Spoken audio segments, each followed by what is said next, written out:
নমস্কাৰ। প্ৰায় এটা বছৰৰ পাছত আমি আকৌ বহিছোঁ নদীৰ পাৰত আৰু আমাৰ কাব্য আড্ডা যি বিষয় আৰু আমি যিসকল লোক এই কাব্য আড্ডাৰ সৈতে জড়িত হৈ আছোঁ, আমি আটাইখিনি আহি আজি উপস্থিত হৈছোঁহি গুটুং গাঁও সাহিত্য সাংস্কৃতিক বিকাশ সমিতি আৰু লুইতপৰীয়া কবি সন্মিলনৰ সহযোগত গুটুঙৰ এই গেলাবিলৰ পাৰত আমি বহিছোঁ। আৰু আজি আমি যিসকল কবি ইয়াত গোট খাইছোঁ, আমি আটাই স্বৰচিত কবিতা পাঠ কৰিম আৰু তাৰ লগে লগে কবিতাসমূহৰ সন্দৰ্ভত আলোকপাত হ'ব। আৰু এই সামগ্ৰিক আমাৰ কাব্য আড্ডাৰ অনুষ্ঠানটো সঞ্চালনা কৰিব অসমৰ এগৰাকী স্বনামধন্য কবি অজিত গগৈ ডাঙৰীয়া আমাৰ মাজত আছে। তেখেত আমাৰ সৈতে বোকাখাটৰ পৰা আহিছে আৰু আজিৰ এই কাব্য এপৰত তেখেতক আমি আমাৰ মাজত পাই আমি গৌৰৱান্বিত হৈছোঁ। আমাৰ লগত আছে কবি শৰৎ হাজৰিকা, কবি মুহি শইকীয়া, কবি অমল দাও, ভূপেন হাজৰিকা, কবি মনালিছা পপী শইকীয়া, কবি পপী শইকীয়া, নিপন লইং আদি কেইবাগৰাকীও কবি আমাৰ মাজত আছে। মই সকলোৰে নাম মনত নাই, তাৰ বাবে মই ক্ষমা বিচাৰিছোঁ। কিন্তু আৰম্ভ কৰিব খুজিছোঁ কাব্য আড্ডা আৰু 2024 বৰ্ষৰ বহাগৰ এই আবেলি আমি গেলাবিলৰ পাৰত বহি কথা পাতিম কবিতাৰ। প্ৰথমতে মই মাইক্ৰফোনটো অজিত দালৈ আগবঢ়াই দিছোঁ আৰু কেনেধৰণে আজি এই অনুষ্ঠান আগবাঢ়িব অজিত দাই সঞ্চালনা কৰি যাব। ধন্যবাদ। প্ৰিয় বন্ধুসকল, হয়, আমি প্ৰায় এক বছৰৰ পাছত এই গেলাবিলৰ পাৰত লগ হৈছোঁ। কেইজনমান কাব্যপ্ৰাণ বন্ধু লগ হৈ আমি এটা কবিতাৰ আড্ডা গঠন কৰিছিলোঁ আৰু আমি অন্ততঃ 5টামান বৈঠকত মিলিত হৈছিলোঁ। ভাল লাগিছিল। কাকচাং, ধনশিৰি মুখ প্ৰমুখ্যে আৰু আমাৰ সতীৰ্থ মহিৰাম শইকীয়াৰ ঘৰত এদিন বহিছিলোঁ।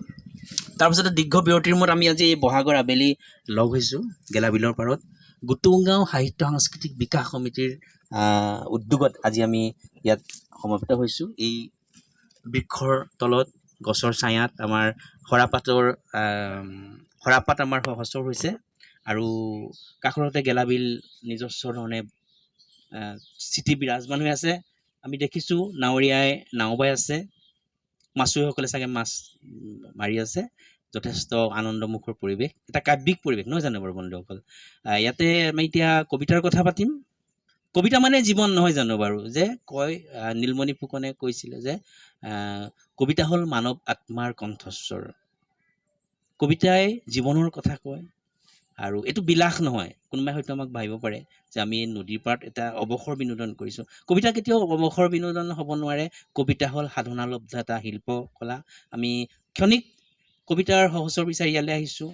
ইয়াৰ কৃষিজীৱী মানুহৰ সান্নিধ্য লাভ কৰিছোঁ আৰু আমি অকণমান কবিতাৰ কথা পাতিম আৰু আমাৰ জীৱনৰ যি এই বস্তুবাদী সময়ৰ যি আমাৰ জীৱন প্ৰবাহ, সেই জীৱন প্ৰবাহৰ হয়তো আমি ইয়াত এটা বিশুদ্ধ অক্সিজেন বহন কৰি নিম আৰু এটা ৰিচাৰ্জ, বেটাৰী ৰিচাৰ্জ হৈ যেনেকৈ আমাৰ আত্মাৰ এটা ৰিচাৰ্জ হ'ব মই ভাবিছোঁ। যি কি নহওক, এতিয়া মোক এটা গুৰু দায়িত্ব দিছে ৰাজীৱহঁতে। কি কৰিম, সঞ্চালনা মোৰ বৰ অভ্যাস নাই, কথা কোৱাৰ অভ্যাস নাই। হ'লেও আমি কথা পাতোঁ কবিতাৰ যে কি কথা পাতোঁ। মই প্ৰথম মোৰ কাষতে শৰৎ আছে। শৰতক মই মাইক্ৰফোনটো আগবঢ়াই সুধিব খোজোঁ যে শৰৎ, তুমি কি কবিতাক কি ধৰণে গ্ৰহণ কৰিছা? খুব চমুকৈ কোৱাচোন, কবিতাক তুমি কি ধৰণে গ্ৰহণ কৰিছা? ধন্যবাদ জনাইছোঁ। কবিতা গ্ৰহণ কৰাটো আচলতে আমাৰ ভিতৰত কিছুমান অনুভূতি খুন্দিয়াই থাকে সকলোৰে কবিৰ অন্তৰত। গতিকে আমি ঠিক ইয়াক পেচা হিচাপে আমি নলৈ সাধনা হিচাপে আপোনাৰ প্ৰসংগত ওলাই গৈছে। গতিকে আমি কবিতাৰ যেতিয়া এটা প্ৰতিভা আছে বা অন্তৰত আমাৰ যেতিয়া কবিতাৰ এটা অনুভূতি প্ৰৱণ মন এটা থাকে, তাক আমি তুলি ধৰিবলৈ চেষ্টা কৰোঁ আমাৰ কাপৰ মাজেদি, আমাৰ কলমৰ মাজেদি। গতিকে এই কবিতাক আমি কেনেধৰণে অনুভূতিবিলাক আমি পাঠকৰ ওচৰলৈ চপাই নিব পাৰোঁ, আমি সাধনা কৰিলেও নহ'ব। এই সাধনাটো আচলতে আমি প্ৰকৃত মানুহৰ যিধৰণে আজি আমি এই গেলাবিলৰ বাকৰিলৈ ওচৰলৈ আহিছোঁ, আজি গুটুং গাঁৱত আমি মিলিত হৈছোঁ এই কাব্যদা বহুদিনৰ বিৰতিৰ পাছত। গতিকে আমি এইসকল মানুহৰ ওচৰলৈ আনিবলৈ হ'লে নিশ্চয় আমি কবিতাকো তেনে এটা পৰ্যায়লৈ আমি আনিব লাগিব, আৰু তেনেধৰণেহে মই কবিতাক গ্ৰহণ কৰিছোঁ। আচলতে মোৰ ক'ব লগাটো কবিতাৰ যিটো বিষয় সেইধৰণে মই ভাবিছোঁ। ধন্যবাদ হৰত। বাৰু এইখিনিতে এই প্ৰসংগত এটা গতানুগতিক প্ৰশ্ন নহয় দেই, আমি আলোচনা কৰিম আড্ডা, যিহেতু যে এটা কথা আহি থাকে যে কবিতা নিৰ্মাণ হ'ব পাৰে নাই। বৰ জটিল কথালৈ নাযাওঁ দেই বন্ধুবৰ্গ, এনেই আমি আলোচনা কৰোঁ। কবিতা নিৰ্মাণ হ'ব পাৰেনে নিশ্চয় এজ এ কবি হিচাপে? নিশ্চয় নিৰ্মাণ হ'ব পাৰে, কাৰণ অনুভূতিটো আমি যিহেতু ধৰি ৰাখোঁ, ধৰি ৰখাটো হয়তো তাত কবিতাটোত আচলতে প্ৰাণ নাপাবও পাৰে, শিল্প নাথাকিবও পাৰে। গতিকে আমি তাক পুনৰ নিৰ্মাণ কৰি যিটো কাব্যৰ যিটো শিল্পগুণ তাক দান কৰিব লাগিব, তেতিয়াহে কবিতাটোৰ মান নিৰ্ণয় হ'ব। গতিকে এটা নিৰ্মাণ হ'ব পাৰে। হ'ব পাৰে। মানে কবিতা যিহেতু এক শব্দ নিৰ্ভৰশীল শিল্পকলা, বস্তু, হয়। গতিকে যিকোনো শিল্পকলা তাক মানে পূৰ্ণৰূপ দিওঁতে নিৰ্মাণৰ কথাটো আহি যায়। কিন্তু কবিতাৰ প্ৰথম শাৰীটো বা এটা শব্দ স্বতঃস্ফূৰ্তভাৱে আহিব পাৰে। সেই গৰুৱে বা ছাগলীয়ে, ৰোমন্থক প্ৰাণীয়ে যেনেকে, ৰাজীৱ, ৰোমন্থক প্ৰাণীয়ে যেনেকে এটা ঘাঁহবোৰ পাগলি থাকে, এটা শব্দ, মোৰ ক্ষেত্ৰত এটা শব্দ বা এটা শাৰীয়ে কি কৰে, পাগলি থকা যায়। আৰু তাক যেতিয়া আমি এটা কবিতাৰ খচৰা প্ৰস্তুত কৰোঁ, সেইটো হয়তো একেদিনাই হ'ব পাৰে, এবছৰ হ'ব পাৰে।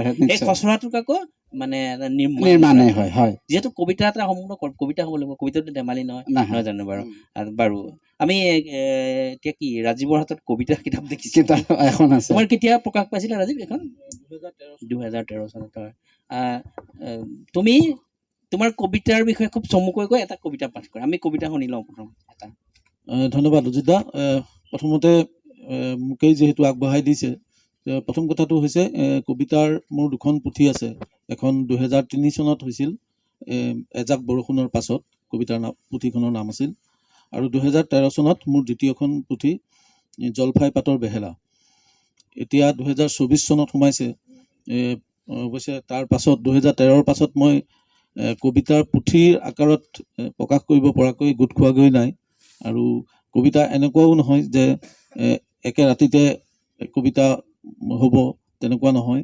স্বতঃস্ফূৰ্তভাৱে যেতিয়াই আহে তেনেকেই গোটাই থৈছোঁ। হয়তো আকৌ ভৱিষ্যতে পুথিৰ আকাৰত আমি প্ৰকাশ কৰিবলৈ সুবিধা পাম। আৰু মোৰ কবিতাৰ ক্ষেত্ৰত মই এটা কথাই কওঁ, কবিতা যিহেতু মই গান গাব নাজানো, গতিকে কবিতাই মোৰ কাৰণে মুখৰ মাত, মোৰ কাৰণে কবিতা হ'ল মোৰ গান। আৰু তাকে মই যিধৰণে আহে স্বতঃস্ফূৰ্তভাৱে, কোনো ধৰণৰ নিৰ্মাণ নকৰাকৈ যিখিনি ওলায় সেইখিনিকে লিখি ৰাখোঁ, আৰু তাৰ পাছত সেইখিনিকে যেতিয়া শব্দ যেতিয়া সজোৱা হয়, সজোৱাৰ পাছত এটা কবিতাৰ ৰূপ পায় বুলি যেতিয়া মোৰ বিশ্বাস হয়, তেতিয়াই মই পাঠকলৈ আগবঢ়াই দিওঁ। সেয়াই হ'ল মোৰ কবিতাৰ থুলমূল কথা। আৰু এটা কবিতা পাঠ কৰিব বিচাৰিম, যিহেতু গেলাবিলৰ পাৰত আছোঁ, গতিকে গেলাবিলৰ কাষেৰে, গেলাবিলৰ ঠিক ওচৰৰে দিছৈ ঘাট আছে, দিছৈ আছে, আৰু দিছৈ এখন গাঁও, দিছৈ গাঁও। আৰু দিছৈৰ সৈতে, দিছৈ এটা সুঁতি নেকি, সুঁতি, এই সুঁতিৰ সম্পৰ্কে মোৰ অকণমান অনুভূতি আহিছিল আৰু কথা কিছুমান আছিল, সেই তাকে অকণমান সজাই পৰাই লিখি থৈছিলোঁ। এইটো খুব সম্ভৱতঃ মই 2009 বা 10 চনত লিখা। কবিতাটো পাঠ কৰি দিছোঁ। দিছৈৰ ঘাটত আৰু এঘৰ খহিল, যোৱা ৰাতি দিছৈৰ ঘাটত আৰু এঘৰ খহিল, মোৰ বুকুত তুলি দি হাজাৰ পালতৰা নাৱৰ হেন্দুলনি। এই ঘৰক লৈ দিছৈৰ ঘাটত বহুতেই খহিল, নবাৰিষাৰ প্ৰথম বৰষুণতে। দুখৰ বাটেৰে চোন গুচি গ'ল জোন, জোনাকী ৰাতি তুলি দি মোৰ বুকুত হাজাৰ পালতৰা নাৱৰ হেন্দুলনি। দুখৰ বাটেৰে গুচি গ'ল জোন, জোনাকী ৰাতি তুলি দি মোৰ বুকুত হাজাৰ পালতৰা নাৱৰ হেন্দুলনি। দিছৈৰ ঘাট এৰি দুখৰ বাটেৰে কলৈনো যায় তাই, নবাৰিষাৰ বৰষুণত নিতিতিলে নেকি জোন মোৰ সুখৰ চৰাই। দুখৰ বাটেৰে কলৈনো গ'ল জোন, নোকোৱাকৈ নদীয়ে নদীয়ে মোৰ বুকুত তুলি দি হাজাৰ পাল তৰা নাৱৰ হেন্দুলনি। এইটো আছিল দিছৈ ঘাটক সৃষ্টি হোৱা এটা কবিতা। বুজিলা? হ'ব। সুন্দৰ হৈছে। দিছৈ পাৰ, দিছৈ মানে এখন নৈপৰীয়া গাঁও, আৰু নৈপৰীয়া গাঁৱৰ মানুহৰ যি যন্ত্ৰণা, সেই যন্ত্ৰণা তুমি উপস্থাপন কৰিছা। চপৰা চপৰে খহি গৈছে নপানীত প্ৰথম বাৰিষাতে, আৰু তাৰ মাজত কবিৰ যোন বিদৃষ্টি সদায় থাকেই নহয় জানো বাৰু। সেই এই যে বানপানীৰ যি ভয়াৱহতা, তাৰ মাজত কবিৰ সেই ৰোমান্টিকতা যেন ক'ৰবাত হেৰাই গৈছে, এনেকুৱাই ভাৱনা মোৰ প্ৰাথমিক অৱস্থাত মোৰ হেৰিলৈ আহিছে। তাৎক্ষণিক মন্তব্য দিবলৈ অসুবিধা হয় কবিতাৰ ক্ষেত্ৰত। যিয়ে কি নহওক, তোমাক ধন্যবাদ জ্ঞাপন কৰিছোঁ। আকৌ তোমাৰ কাষলৈ আহিম। ঘৰতেও কবিতা পঢ়িবা অলপ নিশ্চয়। আমাৰ ছাৰৰ নামটো মই জানিব খোজোঁ। গোপাল, নমস্কাৰ। আপুনি কবিতা পঢ়িব নেকি? বা আজিৰ অনুষ্ঠানটোৰ আপুনি চাগে এজন আয়োজকো নেকি বাৰু নেকি? আচ্ছা আচ্ছা আচ্ছা। কওক যে আজিৰ এই অনুষ্ঠানটো যে আয়োজন কৰিছে, এনে কি প্ৰেৰণা পালে যে আমিতো বোকাখাটৰ পৰা আহিছোঁ, যে এনে কি প্ৰেৰণাত আপোনালোকে এই যে আমাৰ নৈ পাৰত এই হাবিবনৰ কাষৰত একগোট আমি হ'লোঁ, কি প্ৰেৰণাত আপোনালোকে এনেকুৱা হেৰি কৰিছে কওকচোন? প্ৰকৃত অৰ্থত ক'বলৈ গ'লে যিটো কাব্য বা কবিতা গতিধাৰা আমাৰ সমাজবোৰত অলপ ক্ষীণভাৱে প্ৰবাহিত হৈছে। ক্ষীণভাৱে প্ৰবাহিত হোৱাৰ কাৰণটো হৈছে এনেকুৱা কিছুমান পৰিৱেশ নাপায়। কোনোবাই হয়তো কবিতা লিখি আছে, কোনোবাই কিতাপত বা বহীত কবিতা লিখা বন্ধ হৈ আছে, বাহিৰত ওলাই অহা নাই। গতিকে এনেকুৱা এটা অনুষ্ঠান যেতিয়া অনুষ্ঠিত কৰা হয়, আৰু আপোনালোকৰ দৰে কিছু বিশিষ্ট অভিজ্ঞ কবিতা লেখক বা কবি আমি আমন্ত্ৰণ যেতিয়া কৰি আনিম, তেতিয়া আমাৰ এটা জাগৰণৰ সৃষ্টি হয়। এতিয়া জাগৰণৰ যথেষ্ট অভাৱ হৈছে। এতিয়া আৰু এটা কথা ক'বলৈ গ'লে মই বৰ চমুকে ক'ম যে আমি এঠাইত পঢ়ি পাইছোঁ, ডেড পয়েটছ ছ'চাইটি। জন কিটিং আছিলে এখন বোলছবি, জন কিটিং আছিলে এখন কবিতা, এখন স্কুলৰ শিক্ষক। তেওঁ কি কৈছিলে, বহুত চেষ্টা কৰি কবিতাৰ স্কুল বনাব খুজিছিলে। ছাত্ৰ ছাত্ৰীক যেতিয়া, কোমল মনৰ ছাত্ৰ ছাত্ৰীক কবিতাৰ প্ৰতি অনুৰাগ সৃষ্টি কৰিব নোৱাৰি, তেতিয়ালৈকে আমাৰ কবিতাৰ জগতখন অলপ হুলুকদুলুক হৈ থাকে।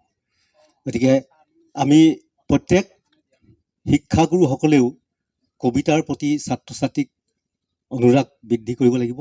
আৰু এনেকুৱা সংগঠনসমূহে আপোনালোকৰ দৰে অগ্ৰণী ভূমিকা লোৱা কবিসকলে আহি এনেকুৱা অনুষ্ঠান পাতি যদি কবিতাৰ প্ৰতি অনুৰাগ সৃষ্টি কৰে, কবিতাৰ প্ৰতি আকৰ্ষণ সৃষ্টি কৰে, তেতিয়া সেইটো বহুত ভাল কথা হ'ব। গতিকে আজি এই অনুষ্ঠানটোৱে যথেষ্টখিনি প্ৰভাৱ বিস্তাৰ কৰিব বুলি মোৰ আশা আছে। ধন্যবাদ। বৰ গুৰুত্বপূৰ্ণ কথা কৈছে বন্ধুসকল, যে কবিতাৰ স্কুলৰ কথা কৈছে।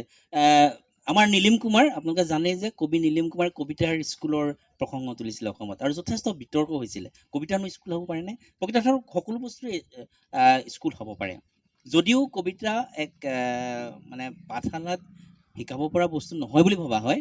কিন্তু আজি দেখা গৈছে যে সৃজনশীল সাহিত্য বা এনেকুৱা যিটো তেনেকুৱা ধৰণৰ পাঠশালা বা ইউনিভাৰ্চিটিত তেনেকুৱা কৰ্চ হৈছে। আৰু আমাৰ অসমৰ এজন আপোনালোকে আৰুণী কাশ্যপ, তুমি নাম আৰুণী কাশ্যপ এনেকুৱা সৃজনশীল সাহিত্যৰ শাখাত তেওঁ পঢ়া শুনা কৰি গ্ৰীচৰ এখন বিশ্ববিদ্যালয়ত অধ্যাপনা কৰি আছে। মানে বিদেশতো এই যে সাহিত্য কেনেকৈ লিখিব লাগে তাৰ হেৰি হয়, প্ৰশিক্ষণ দিয়া হয়। অলপ অদ্ভুত যেন লাগে কথাটো।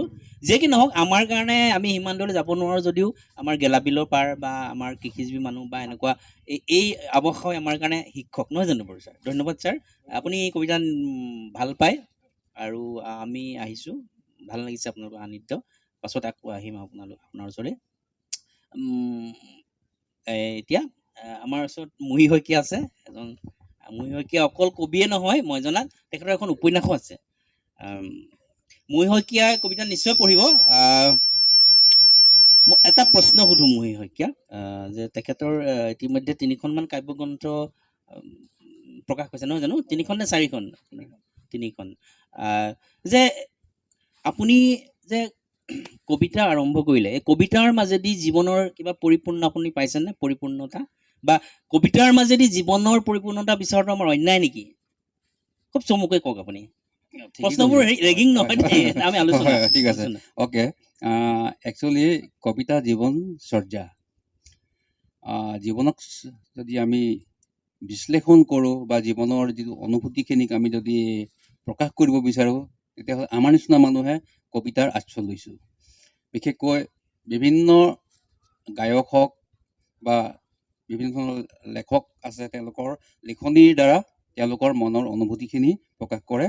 আমি ঠিক তেনেকৈ ইমান লিখিব পৰা নাই, কিন্তু কবিতাৰ দ্বাৰা যিখিনি আমাৰ অনুভূতি সেইখিনি প্ৰকাশ কৰি আহিছোঁ জীৱনচৰ্যাত। জীৱনক কবিতাৰে সজাব পাৰি নোৱাৰি সেইটো বেলেগ কথা, কিন্তু জীৱনে কবিতাক সজাব পাৰে।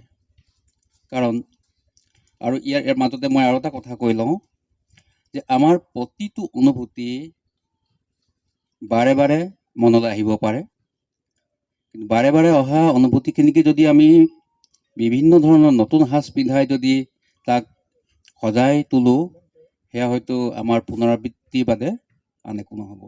সেইকাৰণে মই ভাবোঁ যদি একেখিনি অনুভূতি মনলৈ আহি থাকে, সেইখিনি আমি স্তব্ধ কৰাই ভাল। নতুনৰ প্ৰতি আমি হাবিয়া হ'ব লাগিব। কিন্তু এখন চিনেমাতো আমি কবিতা বিচাৰিব পাৰোঁ। এখন চিনেমা, ভাল চিনেমা এখন চালোঁ, তাতো কবিতা থাকে। আৰু এটা সংগীত শুনিলোঁ, তাতো কবিতাৰ বেকগ্ৰাউণ্ড থাকে। ঠিক তেনেকৈ আমি আমাৰ নিজৰ যিটো স্থানীয় যিটো আমাৰ কবিতাৰ ধাৰা, ফৰ্ম, থিম, তাৰ উপৰিও আমি বিদেশী কবিতা পঢ়াটো মই ভাবোঁ যুগুত। কাৰণ 18 শতিকাৰ কবিতাবোৰ, বাহিৰৰ 18 শতিকাৰ কবিতাবোৰ পঢ়িলে এনেকুৱা লাগে যেন সেয়া আমি এতিয়াহে লিখিছোঁ। তেওঁলোকৰ ধাৰাটোত ইমানেই উন্নত হৈ গ'ল, এতিয়া তেওঁলোক ইমানেই আগবাঢ়ি গুচি গ'ল, আমি এতিয়া 18 শতিকাতে আছোঁ কবিতাত। কিন্তু নিজক পাহৰি যাব নালাগিব, নিজৰ কিন্তু ৰাখিবই লাগিব। আৰু নিজৰ মাজেৰে আৰু আনৰো কিছু আংগিকতা গ্ৰহণ কৰিলে হয়তো আমাৰ কবিতাৰ ডেভেলপমেণ্ট বা আমাৰ বিকাশত নিশ্চয় গুৰুত্ব আহিব, সহায় হ'ব। সেইখিনিকে ক'লোঁ আৰু বিশেষ নকওঁ বাৰু। সেই কবিতা এটা শুনো আমি মই শইকীয়াৰ। মই বহুত দিন কবিতা লিখাই নাই।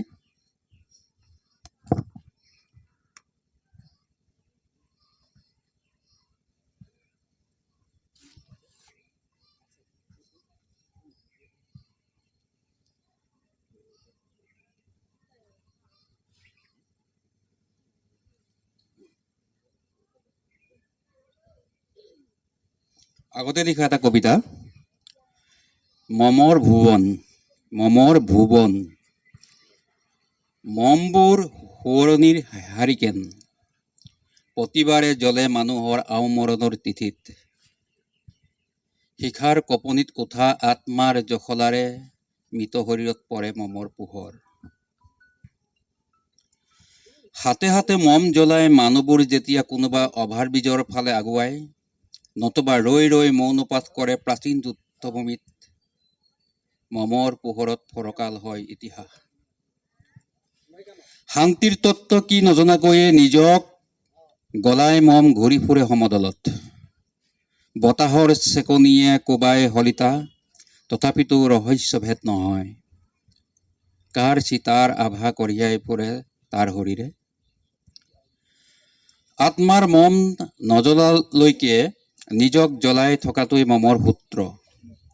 মমৰ ভুৱন জ্বলি উতলে সেমেকা চকুৰ ব্যাকৰণ, তাৰ পাছতো উপজা দিনৰ প্ৰাৰ্থনা হৈ মমৰ ৰঙা নীলা শিশুবোৰ জ্বলি উঠে শুভকামনাৰ উৰুলিত। ধন্যবাদ। আত্মাৰ মমৰ ভুৱন, মমৰ ভুৱন, মম যি নিজে জ্বলি জ্বলি পোহৰ বিলায়। বৰ সুন্দৰ কবিতা। নৱকান্ত বৰুৱাৰ এটা কবিতা আছে, দুটা শাৰী মনত আছে। তোমাৰ মুঠি মৰা হাতত কি আছে নাজানো, তোমাৰ হাতত আছে মানৱতা, তোমাৰ হাতত আছে মানৱতা। গতিকে কবিতাই মানৱতাৰ কথা কয়, জীৱনৰ কথা কয়, মানৱৰ আত্মাৰ কথা কয়। সেই আত্মা নিশ্চয় আমি তথাকথিতভাৱে যি ধৰ্মৰ লগত আত্মা বা পেটাত্মা এনেকুৱা তাৰ লগত নিশ্চয় জড়িত নহয়। সেই আত্মাৰ অৰ্থ অকণমান বেলেগ ধৰণৰ। মোৰ খুব ভাল লাগিলে কবিতাটো। এইটো শইকীয়াদেৱে প্ৰকাশ কৰিছে নেকি ক'ৰবাত? স্বৰ্ণলিপিত প্ৰকাশ হৈছে, হয় হয়। ধন্যবাদ আপোনাক। আমাৰ শইকীয়াৰ পাছতে বহি আছে ভূপেন হাজৰিকা, নহয় জানো? ভূপেন হাজৰিকা, মই জানো ভূপেন হাজৰিকা এই কবি সংগঠন বা এনেকুৱা কাব্য আড্ডাৰ লগত খুব ঘনিষ্ঠভাৱে জড়িত, আৰু তেওঁ বৰ ভালকৈ আবৃত্তিও কৰে।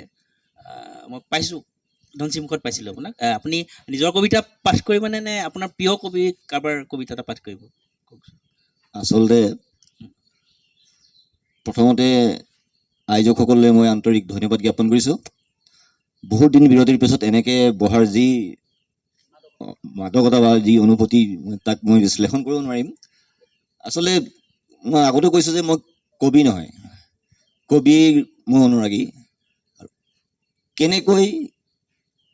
কেনেদৰে আহি মই কবিতাৰ প্ৰেমত পৰিলোঁ ঠিক মোৰ এতিয়া মনত নাই, কিন্তু কবিতা বুলি কোৱাৰ লগে লগে মোৰ এটা দুৰ্বলতা আছে। গতিকে কবি নহয় যদিও মই কবিতাৰ ক্ষেত্ৰত মই এটাই ক'ম, কবিতা মোৰ জীৱনশলীতা। আৰু যদি মোৰ চৰিত্ৰ কবিতা খুব কমেই আছে, তথাপিও মই এটা বহুত পুৰণা কবিতা এটা মোৰ সুন্দুলিয়াই থকা শব্দ কিছুমান লিপিবদ্ধ কৰিছিলোঁ। আচলতে কবিতা হয় নহয় নাজানো, আপোনালোকে হেৰি কৰিব। কবিতাটোৰ শিৰোনাম ব্যতিক্ৰমী। আপুনি যেতিয়া মোৰ কথা নাভাবে তেতিয়া মই আপোনাৰ কথা ভাবোঁ, আপুনি যেতিয়া মোৰ কথা নাভাবে তেতিয়া মই আপোনাৰ কথা ভাবোঁ। আপোনাৰ অজান্তে সোমাই পৰোঁ বহু প্ৰশ্নৰ মাজলৈ, জানো সেইবোৰ উত্তৰবিহীন মাথো।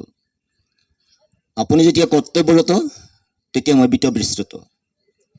মনিটৰত তৃষ্ণ দৃষ্টি নিক্ষেপেৰে শৃংখলভাৱে মাছ পৰিচালনা কৰাৰ বিপৰীতে মই দিনৰ দিনটো ঘূৰি ফুৰোঁ স্মৃতিৰ ৰ'দত। প্ৰহৰতে দহি যায় হৃদয়, ব্যস্ত হৈ পৰোঁ জীৱনৰ আউল ভঙাত। আপুনি যেতিয়া পৰিয়ালৰ সৈতে তৃপ্তিৰে গ্ৰহণ কৰে নিশাৰ আহাৰ, তেতিয়া মই নিঃশব্দে ভক্ষণ কৰোঁ কোনোবাই বাঢ়ি থৈ যোৱা বিশ্বাসঘাতকতা। আৰ্জিনতাই চানি ধৰে মগজু। যেতিয়া আপুনি শোৱাপাতিত পৰি সপোন আৰু পৰিকল্পনাৰে লালকাল, তেতিয়া মই উজাগৰে কথা পাতোঁ মোৰ দুখবোৰৰ সৈতে। সপোন ভঙাৰ বিগিত্ৰ শব্দবোৰে কাঢ়ি নিয়ে দুচকুৰ নিদ্ৰা। অশ্ৰুসিক্ত নয়নেৰে দেখা নাপাওঁ ভৱিষ্যত। ধন্যবাদ। সুন্দৰ অনুভূতি। এটা চেনিৰাম গগৈ, কবি চেনিৰাম গগৈ এষাৰ কবিতাৰ পংক্তি মনলৈ আহিছে, কবি অনুসৰি হয় কবিতাৰ লিপিজ্ঞান। আমি মহী শইকীয়াৰ কবিতাটোত মমৰ ভুৱন পালোঁ, আৰু তেখেতৰ কবিতাত এটা শব্দ চয়ন যে স্মৃতি ৰোধ। মন কৰিব কথাবোৰ, যে কবিতাই পোনপটীয়াকৈ কথাবোৰ নকয়, ব্যঞ্জনাৰ মাজেদি কয়, আৰু পোনপটীয়াকৈ লিখিলে আজিকালিতো আমি দেখিছোঁৱেই বহুত কবি ওলাইছে, আৰু কিন্তু কবিতাৰ যথাযথ উত্তৰ হৈছে বুলি মোৰ ডিমত আছে, হোৱা নাই। যেনেধৰণে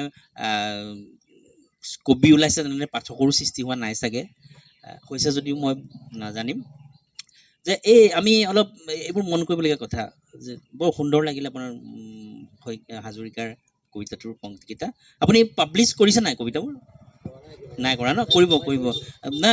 মোৰ এটা কথা যে মই কওঁ যে মই কবিতা চৰ্চা কৰোঁ কাৰণে, যে আমি কবিতা লিখিব লাগে কিন্তু গাঁৱৰ তলত লুকাই থ'বলৈ নহয়। আগৰ কালত সেই তেনেকুৱা লিখিছিলে নহয় জানো, কাৰোবাৰ প্ৰেমত পৰে আৰু প্ৰেমত পৰি কবিতা লিখে আৰু গাঁৱৰ তলত লুকুৱাই থয়। মই ভাবোঁ আত্মপ্ৰকাশৰ তাগিদা, আত্মপ্ৰকাশ মানে কি, টি.এছ. এলিয়ট নামৰ এজন বিখ্যাত কবি, যিজন আধুনিক কবি বুলি কোৱা হয়, তেখেতৰ পৰাই আধুনিক কবিতাৰ হেৰি হৈছে, পৰ্ব আৰম্ভ হৈছে। টি.এছ. এলিয়টে এটা ডাঙৰ কথা কৈছিলে, আমি যে কবিতাটো লিখোঁ, কবিতাত কি হয়, আমি নিজক প্ৰকাশ কৰোঁ,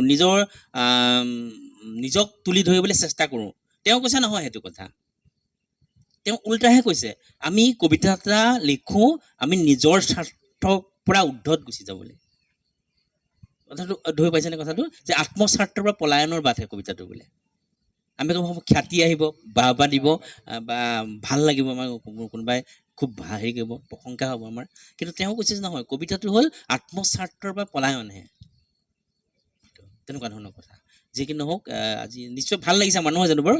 আৰু আমাৰ মাজত অমল দাও, আৰু মই যদি ভুল কৰা নাই, অমল দাওৰ অন্য এটা নাম আছে ফ্ৰীডম বংকুৱাল। আৰু অমল দাৱে যথেষ্ট কবিতা লিখিছে, আগৰ পৰা পাইছোঁ তেখেতৰ কবিতা কিছুমান অলপ কি বুলি ক'ম, প্ৰগতিশীল বুলি মানে কি আৰু অলপ যে উদ্দীপ্ত ধৰণৰ তেখেতৰ কিছুমান কবিতা আগতে পাইছোঁ। আৰু তেখেত মই জনাত এগৰাকী অভিনেতাও, ভাই মহন্ত আছিলে তেখেত। তো অমল দালৈ খুব সৰু এটা প্ৰশ্ন যে তেখেতে যে কবি জীৱন আৰু অভিনেতা জীৱন আৰু তেখেত চাগে এখন কৃষক, সামাজিক সংগঠক আৰু সমাজসেৱক, কৃষক, ইমানখিনি কেনেকৈ মেইনটেইন কৰিছে তেখেতে? মানে অমল দাও কওক, কবি হিচাপে, অভিনেতা হিচাপে, এজন সমাজ সংগঠক হিচাপে যে আপুনি ছেটিছফাই নে জীৱনৰ ওচৰত? ছেটিছফাইড, মই সুখী। কবি হিচাপে আৰু অভিনেতা হিচাপে কোনটোক বেছি আপুনি সুখী? মানে যেতিয়া মঞ্চত থাকে কবিতালৈ মনত পৰেনে? মঞ্চত থকাটো এটা জীৱনৰ প্ৰকাশ, আৰু জীৱনৰ বিখ্যাতটোৱে কবিতা। গতিকে কবিতা মোৰ বাবে আটাইতকৈ এটা বেষ্ট। মঞ্চত আমি বাও পাওঁ, কিবা পাওঁ, কবিতাতটো আমি বাও নাপাওঁ, তথাপি কবিতা লিখি ভাল পাওঁ। আমি আচলতে কি সৃজনশীল কলা, নাটকেই হওক, কবিতাই হওক, গল্প উপন্যাসেই হওক বা চিনেমাই হওক, সকলোতে কবিতা সোমাই থাকে।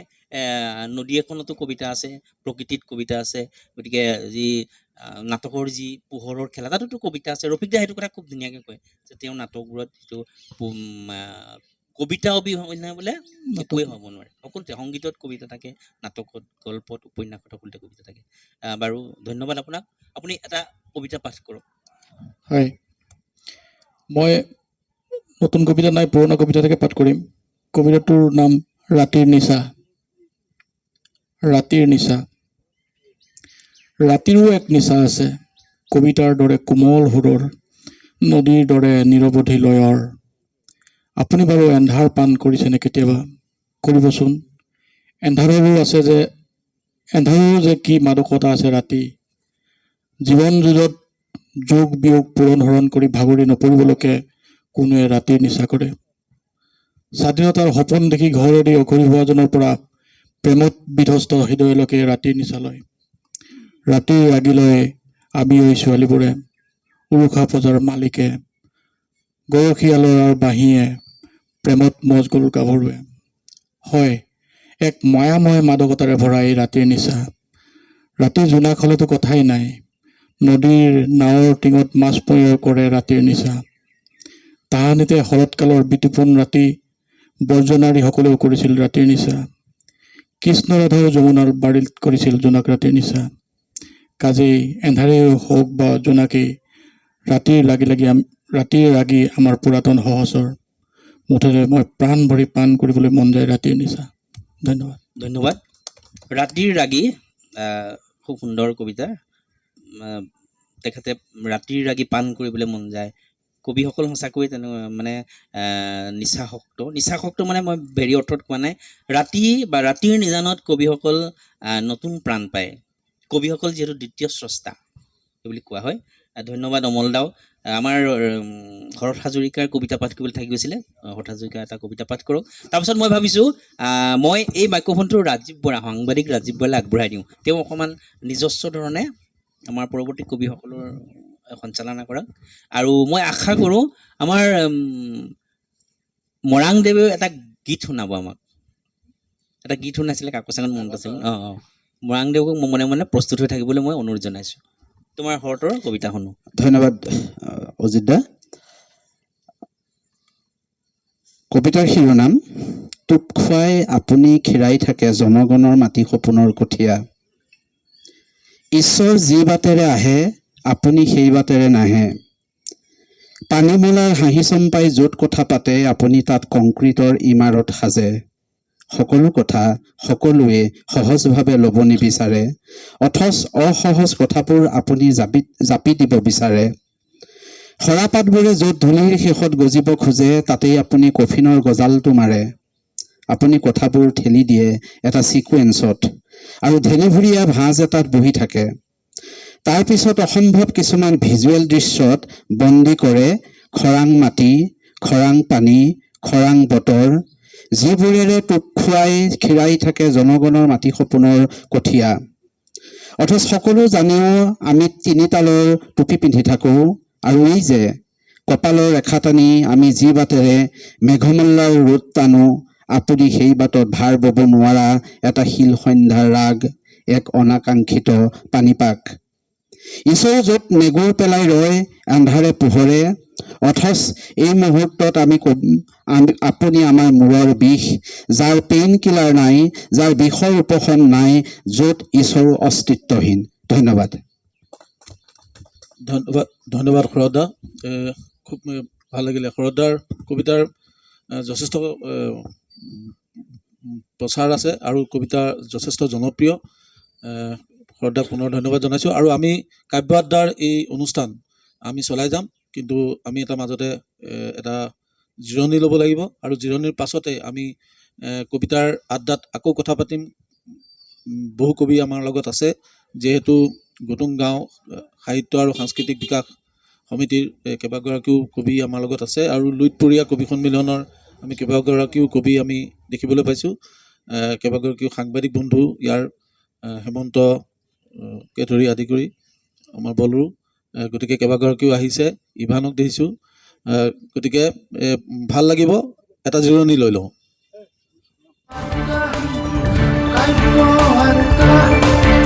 কাব্য